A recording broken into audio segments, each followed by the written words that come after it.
Hey guys, welcome back to the channel. This is my review of the Star Wars Black series, Aayla Secura, part of the Attack the Clones line.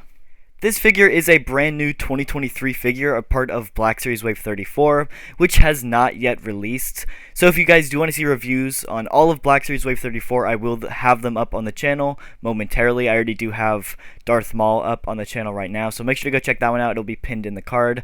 But as soon as all these reviews do get out, they'll either be pinned in the card or linked in the description. So make sure to go check them out, or just go and check out my channel, and make sure to hit that sub button so you don't miss out on any of the reviews. And if you guys are new to the channel, once we hit 8,500 subs, I'll be giving away this clone Captain Rex. You do actually have to be subbed to the channel though to enter, so make sure you go down and hit the like button and subscribe. And then basically it is pretty simple. All you have to do is make sure you're subbed, and then once we hit 8,500 subscribers, I'll release a giveaway video. All you have to do is comment on that giveaway video to enter. So yeah, pretty simple. Anyway, let's go ahead and get right into the review. Anyway, taking a close look at this figure is part of the Attack the Clones line, which means it does have this nice, deep, dark red box, and I do really like how that came out. I do wish they kind of put it in the Revenge of the Sith box rather than Attack the Clones, but either way, it's fine. It's not a big deal. We do have this amazing artwork on the side. You can pause and look at that if you would like, but it just looks incredible. I love how that turned out. Even have some of the, like, Geonosian battle up at the top there, looking great. You can also pause and read the bio if you would like, but this one is number 3 in Attack the Clones, and we do have that nice box art right here. Looking great. So yeah, other than that, not a whole lot going on with the box. So let's go ahead, get her out of the box, and see what she looks like. Alrighty, so we do have Aayla Secura out of the box and on the spinny stand, and she looks absolutely incredible. I do believe this is mostly a brand new mold, except for the legs down. The legs down are, I want to say that they're Aura Singh's legs, also from the Clone Wars line. So, yeah, interesting that they decided to reuse her legs, but I mean, they get the job done, and they don't look bad. They look pretty good, and they look accurate, so I'm not too upset about it. You know, if it gets the job done, reuse whatever you want, you know. So yeah, I'm actually not too upset about that, and for the most part, this figure does look incredible, even with all of the reuse with the legs. But yeah, this figure does look really, really cool. So let's go ahead, get her off of the spinny stand, and take a closer look. So I will say one thing I have had some problems with just messing around with it, are the ankles are very, very loose, and so I have had some troubles getting her to stand up a little bit, but this does differ on figure to figure. Sometimes they're just looser than others, so I'm not really going to count that against the figure just because some figures have them, some don't. It just really depends on how well the figures were put together. But anyway, taking a close look at this figure, we do have this amazing Aayla Secura face mold. It looks awesome. It looks just like Aayla Secura in the movies, which is really awesome. She does have this nice like headdress kind of thing, which go all the way back around her head tails. I don't know the official term. I know there's an official term for it, but it does look really nice, and really nice sculpting in that. Looks really good. Anyway, moving on to articulation. She does have a ball joint at the neck, unfortunately only at the top of the neck, not the bottom, so not as much articulation as some of the other figures in the line, but it gets the job done.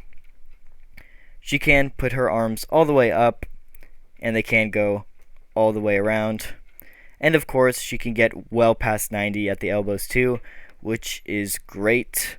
She does have a lot of ab articulation, to be honest, way more than you would ever need, so that is nice. I do like additional articulation. And then she actually does have 2 vertical hinges at the wrists, so great for lightsaber dueling. I know that's what a lot of people have been asking for lightsaber people, or just lightsaber wielders, is for both vertical hinges, and they did that, which is really nice. Anyway, moving down, we do have this nice soft plastic overlay for the belt, so I wouldn't really worry about that bending or breaking at all. It might form into place if you have her in some kind of like dynamic pose. It might get like formed in that pose, but a little heat or just a little time, it will go back to normal.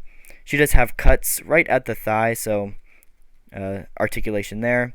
And then of course she does have double jointed knees, so she gets a ton of articulation at the knees. She can kick all the way up,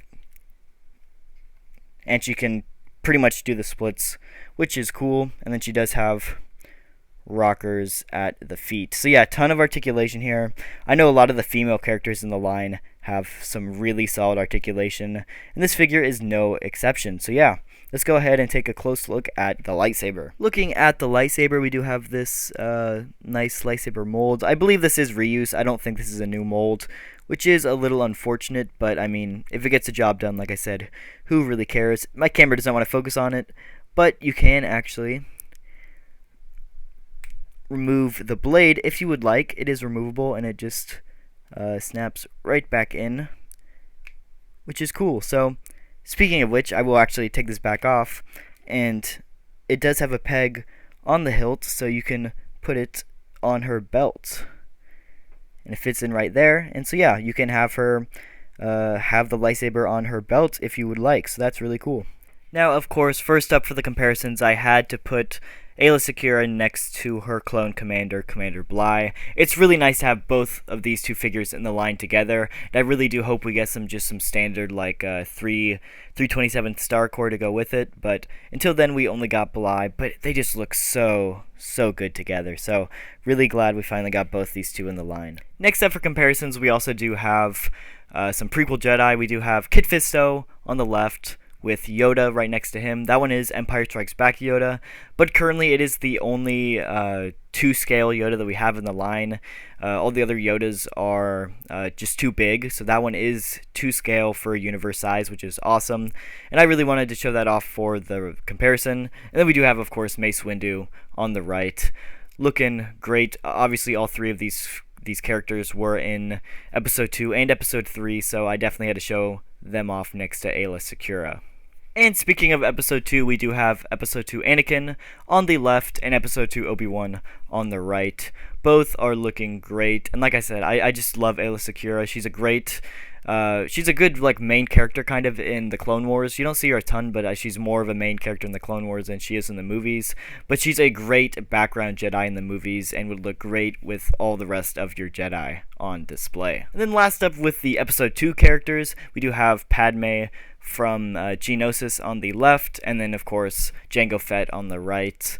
So yeah, let's go ahead and look at her next to some Clone Wars figures. Aayla Secura does play a pretty good sized role in the Clone Wars from time to time, so of course we do have her next to Clone Wars Obi-Wan on the right and Clone Wars Anakin on the left.